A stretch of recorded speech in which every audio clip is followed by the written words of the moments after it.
This is Democracy Now!, democracynow.org, The War and Peace Report. I'm Amy Goodman with Nermeen Sheikh. Democrats have seized control of the House of Representatives, flipping more than 24 seats in a historic midterm election that gives Democrats subpoena power for the first time since President Donald Trump was elected 2 years ago. A day after the election, Trump fired Attorney General Jeff Sessions. Trump's firing of Sessions has led to many comparisons between Trump and former President Richard Nixon. On Wednesday, CNN's Jake Tapper called Sessions' ouster another chapter in, quote, a slow-motion, multi-month Saturday night massacre. He was referencing the infamous Saturday Night Massacre in 1973, when then Attorney General Elliot Richardson and his deputy resigned after President Richard Nixon ordered Richardson to fire the special prosecutor investigating the Watergate scandal. For more, we continue our conversation with Elizabeth Holtzman, former U.S. Congresswoman from New York. She served on the House Judiciary Committee that voted to impeach Richard Nixon. For over 40 years, she had the record of being the youngest woman ever elected to Congress. Her new book, The Case for Impeaching Trump, is out Monday. Still with us, David Cole, National Legal Director for the American Civil Liberties Union. So, the Saturday Night Massacre. I mean, as you were watching this unfold yesterday, Liz, you must have you must have been flooded with memories. Oh, yeah, and it's not just happy memories. These are very troubling memories. In fact, you can say that you get a, tingling up and down your spine from the repetition here. What triggered Richard Nixon's impeachment was his view that he was above the law, and particularly that he could not be held accountable, he and his staff and his colleagues, accountable under the criminal law. So when the special prosecutor asked for his tapes, Nixon had White House tapes, and the tapes could prove whether or not he had ordered a cover-up. Nixon said, no, you're not getting the tapes, and you're going to be fired. And he ordered the special prosecutor fired. The Attorney General resigned, Deputy Attorney General resigned, and then Robert Bork, number 3, fired him. The American people understood what was going on. They knew that the tapes could prove whether the President of the United States had engaged in a cover-up or whether John Dean, who alleged he'd been involved in the cover-up, was lying. Who was telling the truth? They understood this. And they said, Congress, you have to do something about it. And these were tapes that Richard Nixon had secretly ordered himself, the Correct. Taping of the White House. Correct. And so at that point, the impeachment inquiry started. We didn't know exactly where it was going to go, but that's when it started. And right now you have a president of the United States who had waited deliberately till after the midterm election so it would have no adverse political impact on him to fire the Attorney General of the United States. Why did he fire him? There's nothing that, as Mr. Cole said, there's nothing that Sessions did that was contrary to his political view, or political agenda, the president's political views or political agenda, except that he wouldn't take control and he wouldn't oversee and he wouldn't supervise and he wouldn't interfere with Mueller's investigation. And that was anathema to this president because this president, just like Nixon, wants to control the criminal process that's going to take place against him and his friends. And that is, if we go down that road, we're becoming a banana republic. That's not the United States of America. We're a country that's committed to the rule of law. The president cannot put his finger on the thumb, on the scale, his thumb on the scale of justice. That's not going to happen. And if it does happen, then God help America. Well, independent Senator Bernie Sanders has warned that any attempt at obstruction on Trump's part, obstruction of the Russia probe, would be an impeachable offense. He tweeted Wednesday, quote, any attempt by the president or the Justice Department to interfere with Mueller's probe would be an obstruction of justice and an impeachable offense. Well, Liz, there's no question about that. That was the firing by Richard Nixon of Archibald Cox, the special prosecutor, to stop and squelch that investigation was one of the grounds for the impeachment vote against Richard Nixon. So it may not, you don't even need to go much farther, I think, than even the appointment of Mr. Whitaker, because it seems apparent that Mr. Whitaker is there for one purpose, which is to control and interfere with this investigation. And if that turns out to be, and Congress can investigate that, and if it turns out that the purpose was to interfere with this investigation, then that in and of itself becomes not only a basis for the removal and impeachment of Donald Trump. So, Liz Holtzman, last week the National Archives released documents from the Watergate scandal, including new information relating to the indictment against President Richard Nixon. The draft documents, known as the Watergate Roadmap, show plans to charge Nixon with bribery, conspiracy, obstruction of justice, and obstruction of a criminal investigation. Nixon was never charged with the crimes, though a number of his aides were, and some went to jail. The documents were released after a lawsuit requested they be made public, citing their relevance for special counsel Robert Mueller if he decides to issue a report to Congress as part of the ongoing probe into whether the Trump campaign colluded with alleged Russian meddling in the 2016 elections. So talk about, you know well what this indictment was of Richard Nixon. Well, let's just make one point.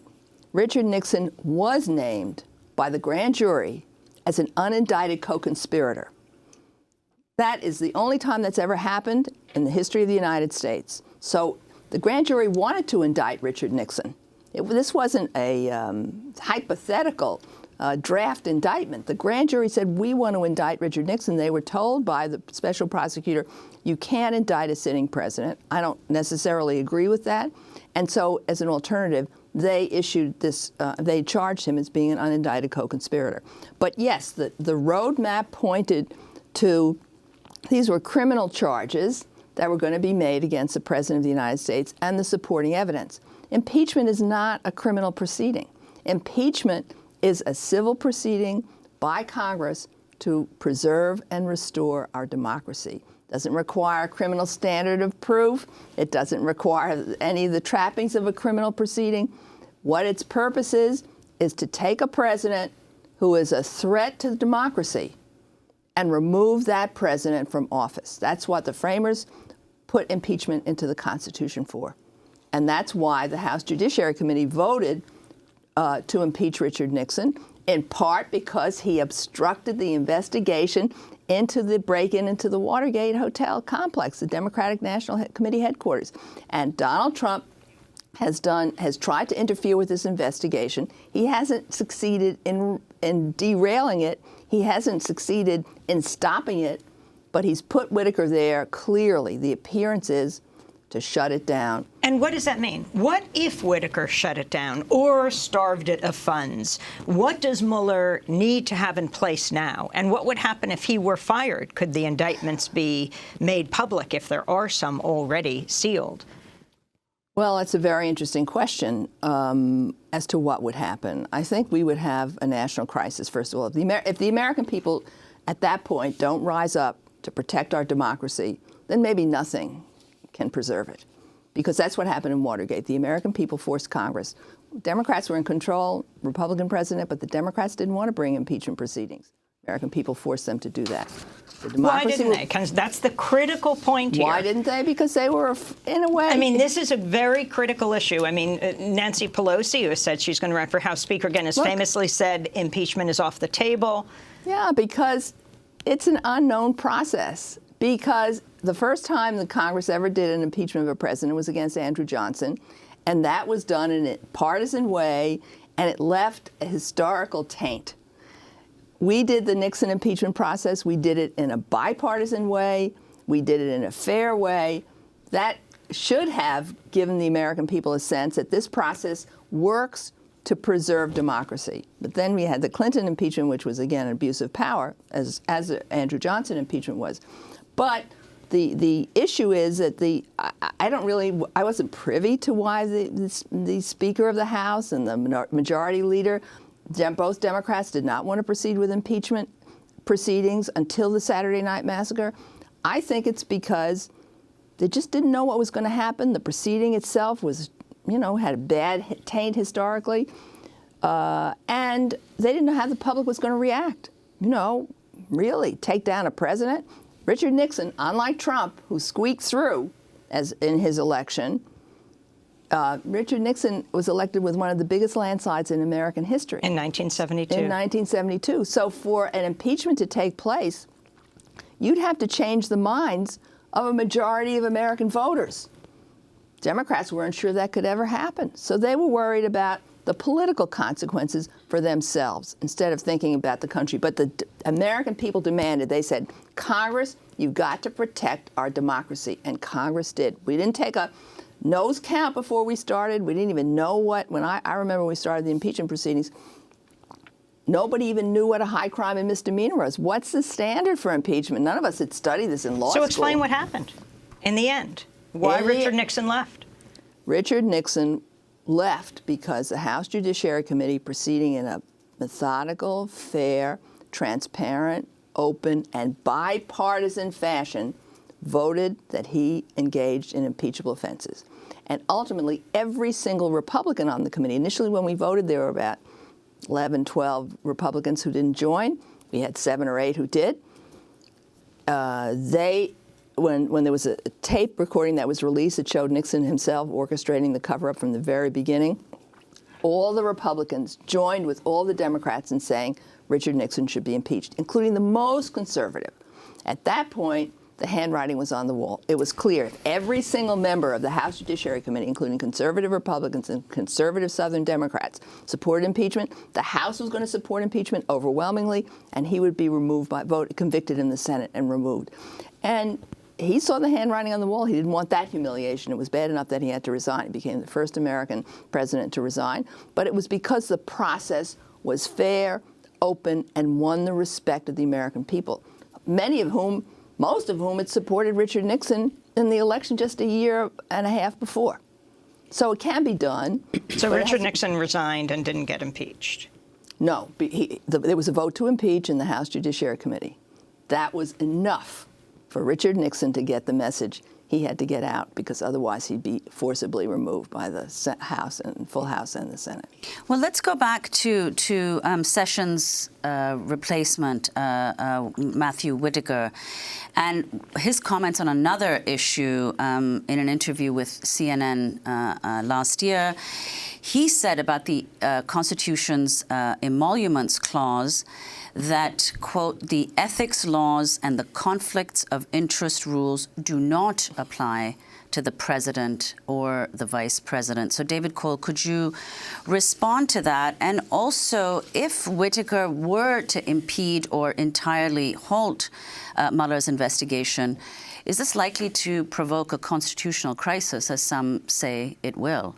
So on the first question, the emoluments clause is a conflict of interest provision, and it is directly applicable to the president. It says the president can't intermix his private monetary interests with the power of his office, which is, of course, exactly what he's doing. 2 courts have ruled that cases against the president for violating the emoluments clause can go forward against the Justice Department's efforts to dismiss them. So Whitaker's just wrong on that one. On the second one, on whether this will provoke a constitutional crisis, I think, Liz Holtzman is right. It depends on the American people. And I think, in some sense, it depends on whether there is a smoking gun. Facts do matter. I'm hoping that in the, social media world, facts still matter. These